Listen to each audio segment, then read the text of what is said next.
What is up, everybody? Glad to be back with you on this fabulous Friday. Jesse, keeping it real finance channel. That is your back tells it like it is. I know it's been a minute, right? I have sort of been tied up in about 10 million other things all throughout the end of last year, and have not been available to make videos and put out the content like I had been doing. However, it is now a new year, and I'm hoping to be back. So that being said, wanted to kick things off, of course, with a JASMY update. A recent interview that Hara did right here with Joy Chen of Waterdrip Capital. This is a VC investor. And she actually asked him a lot of really good questions and kind of got some information out of him that I wanted to cover the highlights, and I wanted to kind of tell you what I think it means kind of in the big picture of things, right? So with that, some of the topics that were covered, and then I'm going to kind of go down this based on the various notes that I have for this, and kind of touch on them and expand upon them, and then just go on to the next thing. Now, granted, all of these questions were, just her questions to him. He answered them as honestly as he could. The one challenge with listening to Hara in interviews is obviously his English. He's getting better and better. I got to be honest. He is getting better with his English, but it's still kind of a challenge going back and forth between the translation, right? So this whole interview was in English. And by the way, I'm going to put a link to it in the description of this video. I already posted about it on Twitter as well, so you can find the link there if you want to watch it yourself. It's about a half hour or so. So anyhow, let's go down the points, right? So first point, I was kind of writing down like some of the buzzwords and things that he was talking about. And one of them that he's been talking about for a long time now is token economy. He keeps saying this, token economy, token economy. And it's like, well, what does that mean? What is token economy? Well, basically what he's saying is token utility, right? So utility for the token, utility for JASMY coin. That's what he means when he brings up something like token economy, when he tells you that that's one of their goals is token economy. So their goal is utility for JASMY coin, all right? Now, one thing that he brought up here that I found very interesting, he talked a little bit about Coinbase, and he specifically mentioned being included in the Coinbase, I think it's the top 100 index, top 50 index, whatever it is, the Coinbase has put out, and kind of the opportunities that come with being in that index. Now, if you haven't followed this, what this is maybe a couple month or two ago, something like that, when Coinbase announced that they were going to put out this index. Think of it like the S&P 500 is for stocks, right? So these are the best performing stocks out there. They're the S&P 500. How well is that doing versus the rest of the market? Yada yada. The implications are you can make ETFs off of the S&P 500. You could probably do the same thing off of this Coinbase index. So a lot of opportunity there. Now, one thing he talked about in this interview was the opportunity for market making with market makers via being included in this index. So basically what he's saying is that through this recognition, now they have opportunities through market makers via Coinbase to expand the liquidity for JASMY coin, right? When you think of a market maker, market makers can be controversial, but they can also be a really good thing, right? So the downside of a market maker is you'll hear people say, well, they manipulate the market. Like people didn't know that was a market maker making those trades. Well, that's sort of true.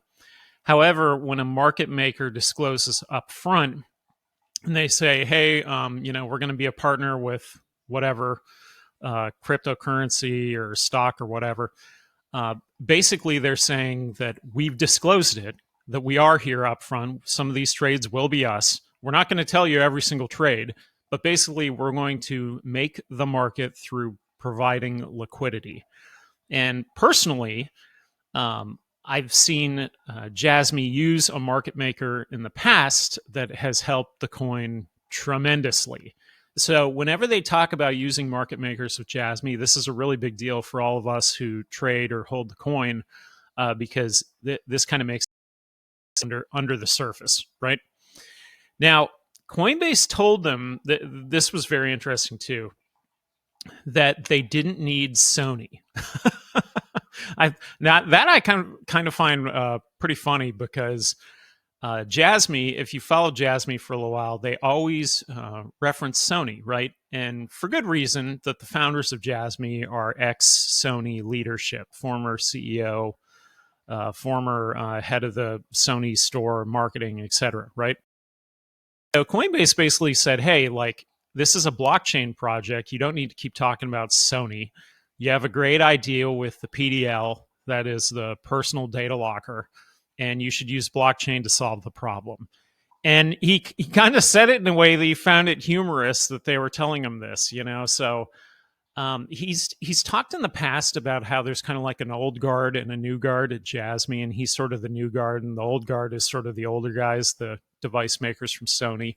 And I think he finds things like this humorous when somebody else points it out, because I imagine that he's thinking this.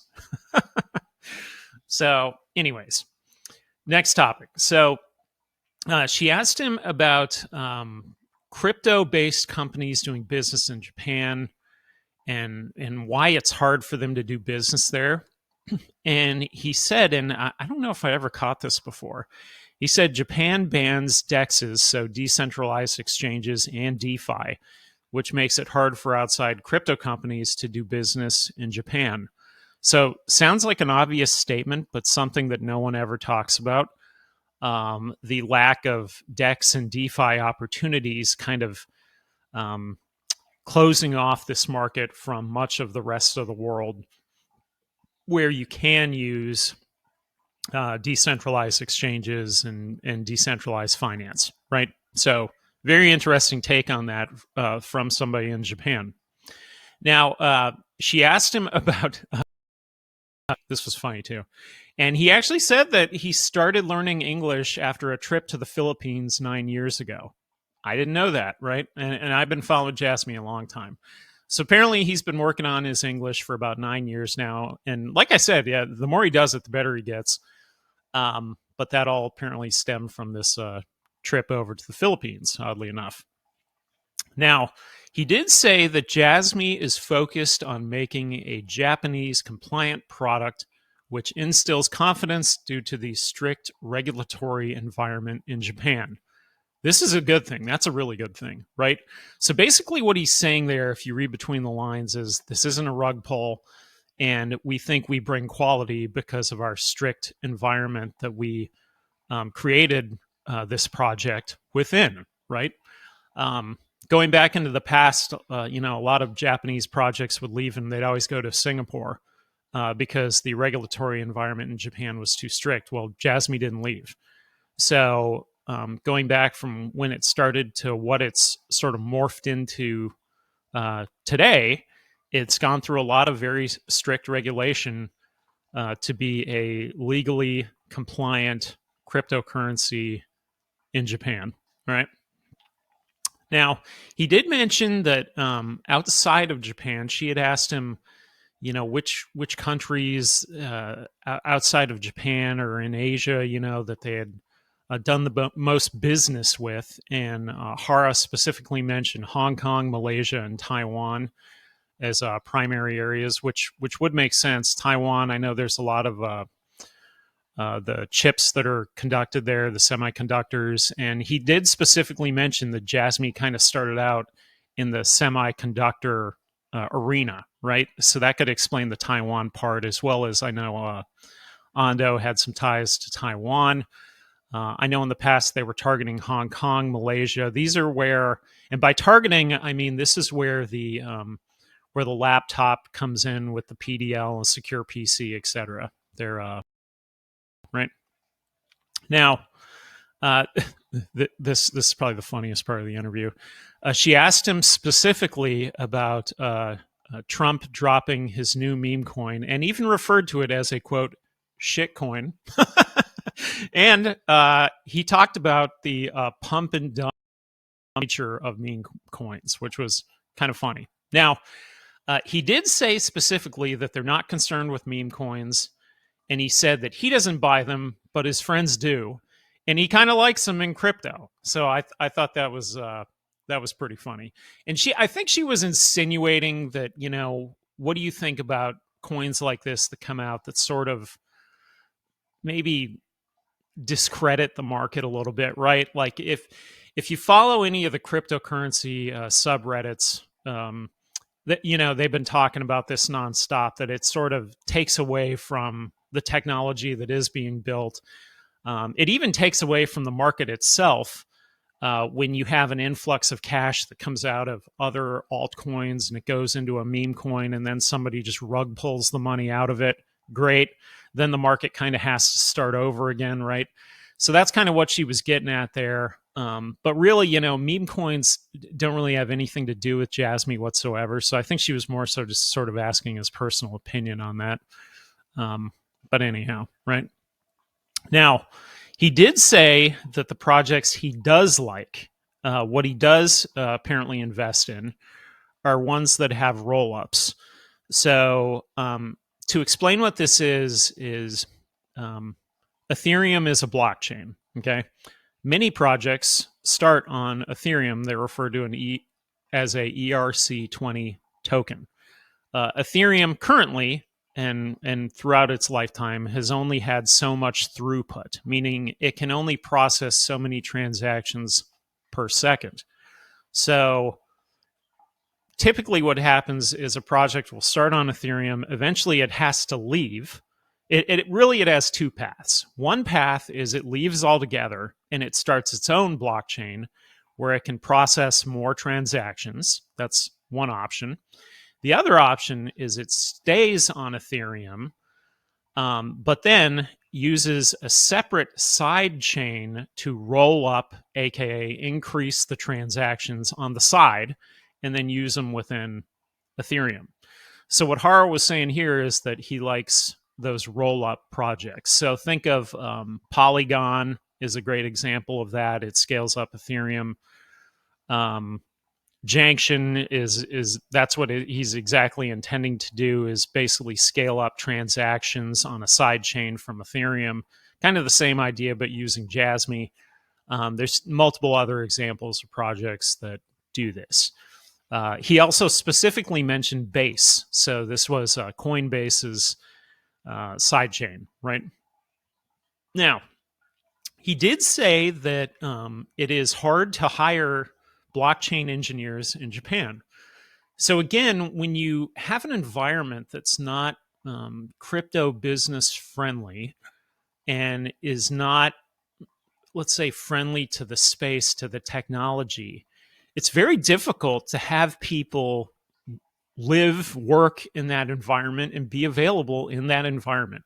A great example of this is here in the US, the SEC, the last 4 years run by Gensler, has been kind of like a Gestapo. Like it's just sort of knocking on everyone's door. Everyone's guilty. We're, filing lawsuits willy-nilly against everyone. We don't even know why, and we can't tell you why. We can't even tell you if you're a security or not, but we're filing them anyway. And so what does that do is it stifles innovation. It stifles, a creativity, a new way of conducting business. Obviously in crypto, as well as in TradFi, traditional finance banking, there's plenty of scammers. There's plenty of ways to rip people off. There's plenty of ways to steal money through various scams and hacks and you name it. There's plenty of ways to launder money, right? Sometimes crypto gets a really bad rap on these fronts. And ironically, crypto has a ledger. So every transaction is recorded, which is there. Now, granted, you do have side services like something like a Tornado Cash that, if you ever heard of this, North Korea is known for state-sponsored hacking that essentially they'll steal money. And I think they did this with like Axie Infinity. They stole a bunch of money. They run it through Tornado Cash. They turn it into like 18 other cryptos, and it's nearly impossible to follow. There are things like that happen, right? Which is why you do need regulation to avoid those scenarios. But the point here in all of this is that it's hard to be a crypto business in the US when the SEC is against you. Likewise, exactly what Hara was talking about, it's very hard to be in the crypto space and to develop blockchain within the country of Japan when Japan has not been pro-crypto. One of the other large projects that was, I don't know if he started in Japan or if he came back, is a star, right? Where again, he went to Singapore and then he came back. So he came back and said, you know what, no, I wanted to do it here in Japan. But originally he left for Singapore. So the bottom line here is that it's hard to get blockchain engineers in Japan, is what he was saying. Now, this was kind of an interesting take, the next thing he said here. He said that with Janction, so again, this is Hara's side company. And let me kind of explain some of this. So in Japan, you'll often find with a lot of these executives that they are involved in multiple companies at the same time. Some of them may be their own, some of them may not be. That is no different than what Hara is doing. So Hara is the CFO of JASMY, but his side company, his startup that he started to basically complement this, is Janction. So Janction, as I mentioned earlier, is a side chain for the whole purpose of scaling up throughput, but for having a side purpose of being able to tap into all of the, quote, nodes. These are basically just computer power that isn't being used all around the world to make this powerful side chain, right? That's kind of the idea of Janction. Now, he mentioned that with Janction, he does have blockchain engineers, and he said that he gets them from Argentina, Greece, and Spain in particular. I found that kind of fascinating. So he's basically targeting South America and Europe, as well as, he said, some help from Australia. Okay. Now, Australia is where centrality is at. Sorry, New Zealand is where centrality is at. It's basically a neighbor of Australia. So you can kind of see the tie-in to Australia. And also, I think JASMY's current blockchain guy has ties. I know he worked for Centrality, and I think he has ties back to Australia. So I imagine that's where Hara is getting this Australia connection, is through him. Okay. But what's fascinating about this is that everything that he's doing with Janction, you got to kind of ask yourself, why didn't they just do that with JASMY, right? Why isn't it just JASMY that's doing this? And I think part of this may be the regulatory environment of Japan. So maybe Janction is more of a worldwide side chain as opposed to being a Japan-centric crypto project like JASMY is, right? Now, JASMY started as a device project that eventually made its way into blockchain and therefore was almost forced to backdoor into crypto via blockchain, right? So it didn't start off as a cryptocurrency project. It started as a device project, an IoT project that then went into blockchain, that then went into crypto. And so I was actually just telling somebody this the other day, how there's really two sides to JASMY. One side is the device makers, the secure PC, the partnerships with the Panasonics, the Sony Biz Network, all those kinds of things, rumored to be Honda, et cetera, all these little touch points. That is the device side of it. That is the corporate side, the former Sony side, all that stuff.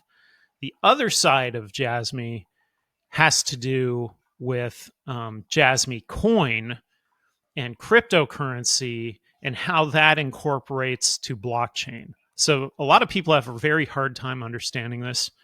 I don't. It's really just think of a circle with one side is the device side, one side is the cryptocurrency, blockchain, market maker, all that chain side of things, wallet, ecosystem, yada, yada. That's all the other side, right? So Hara did say the Janction is his first startup. So that was interesting, right? So his first career was KPMG. His second career is JASMY. And then he started this startup separately. Again, I think because of maybe regulatory hurdles with Japan that they did not want to combine all of it under JASMY, which is why this sort of splits off. Excuse me. So future plans, right? Where does this leave us? And this was kind of the tail end of the interview. So Hara mentioned nodes providing an amount of 200K so they can eventually get to 4K. So basically what he's saying here is the more computer power, the faster this thing works, the more efficient it is, etc. Right? The more nodes, the better is kind of what he's saying there. Then he kept mentioning TGE in Q1, TGE. Now, I actually had to look this up. I was like, TGE, that was an acronym I did not know, right? Token generation event is TGE. So possibly he's looking into token generating events within Janction, I'm guessing, is probably what he's looking at. He did mention testing connecting GPUs from Windows and Linux, laptops, things like that. So not just PlayStation. So in the past, we talked about this in terms of all of the untapped computer power from PlayStation that's just sort of sitting idle. And he specifically said he's looking also into Windows, Linux, laptops, with a goal of later connecting to universities. This is very interesting, too. I find that kind of fascinating. If he could somehow tap into universities, because JASMY, throughout its life, has had a lot of very strong touch points with universities through the various members of their team have significant university connections. So could JASMY via Janction tap into these universities and their untapped computer power? It's on their horizon. On the horizon, that's kind of on their roadmap, right? Found that fascinating. Now, he did say, and this is kind of going back to the market maker thing, that they are looking into liquidity provider market makers to increase liquidity. So, as I mentioned earlier, my opinion is I think the previous market maker probably single-handedly has done more for JASMY coin than just about anything else did. He said they are looking into more market makers, and I'm assuming this is through Coinbase and the top 50 index, right? Now, oh yeah, here's the final point. This was kind of fascinating too. He refers to JASMY coin as JASMY Chain Token, JCT. He kept using the acronym JCT, referring it to JASMY Chain Token. And Janction Chain is focusing on creating token economy. So for JASMY Chain Token, JCT, JASMY coin, it's all the same thing, right? They're focused on creating a token economy through payments and decentralized applications. And he's hoping to do so between Q2, Q3. So this is basically the utility of JASMY. This would be the ecosystem that JASMY coin lives in, would be on Janction. Janction would be the touch point for a wallet where you could use your JASMY, right? One thing we talked about for a long time with JASMY is that the coin itself is not a utility coin. It's simply an ERC20 token that was created, and they've been looking for ways to make utility for it for a long time. Now, what partially delayed this was the throughput problem with Ethereum, and then they tried to go for a roll-up via centrality, which did not pan out. And now they've had to since pivot towards a roll-up via Janction, which is what they're trying to accomplish here. And, you know, if you look at Hara's historical background, right? I have a line I like to use that is that people don't suddenly become who they've never been, right? You have to look at his historical track record and see where this thing is going, right? So Hara's historical track record, what I know of him, I do know that he's younger than me, I think by maybe like 5 years or so. I know that he knows multiple languages, right? He is skilled as a public accountant. He worked for KPMG. That's one of the largest accounting firms in the world. He's worked for JASMY, I think since 2017, 2018, basically, let's say 7-8 years, roughly, long time. I know, pretty sure on the side he owns rental properties. Don't ask me where I got that. I know there's quite a few things going on here with Hara. I do know through watching his actions and just listening to him from when I first got into this thing years ago till now, he's learned a lot, and he continues learning, right? And so my point in all of this is to say, is this somebody who does not reach success, or is this somebody who does reach success for the simple reason that he's actively trying to daily, right? And I think that's your answer in this whole thing, right? So all of the big news pieces, the National Carbon Credit Consortium, you know, Secure PC, the laptop, Panasonic, Sony Biz, yada, yada, all that really big stuff is all a very important part of this. But a further important part is being able to use JASMY coin within an ecosystem and sort of make it all make sense. You know, one thing that I've thought about recently, and this is sort of a side topic, is with the advancement of AI kind of across the board all over the place lately. Could one of these AI platforms be tapping into the personal data locker, and could the AI learn from that? And could they do something, right? As far as I'm aware, I don't know. There may be an AI project that's Japanese based. It's kind of one of these large language models that could use something like this. There could be some opportunities there, but ultimately, I don't think the ecosystem or JASMY coin was ever a priority for the device maker side of the company. I think they basically backed into it, and they don't really understand it or know what it is or how it works. Now, that's where Hara has sort of taken the reins, and he's been actively working to build, develop, and create that side of it. And the Japanese as a people are very methodical and very very determined. You know, they really just kind of stick at it and kind of keep on working day in, day out at this thing that is their goal. And I think that's where historically you do have that quality in Japanese products, right? Because they do work at it daily. They're not just sort of slapping something together and throwing it out on the market. They're not doing that.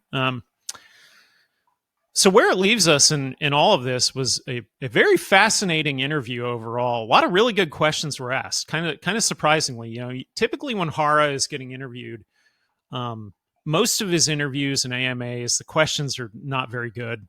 And, you know, there's like a somebody, one or two characters kind of asking him ridiculous questions, and they don't really even know what they're asking him or why.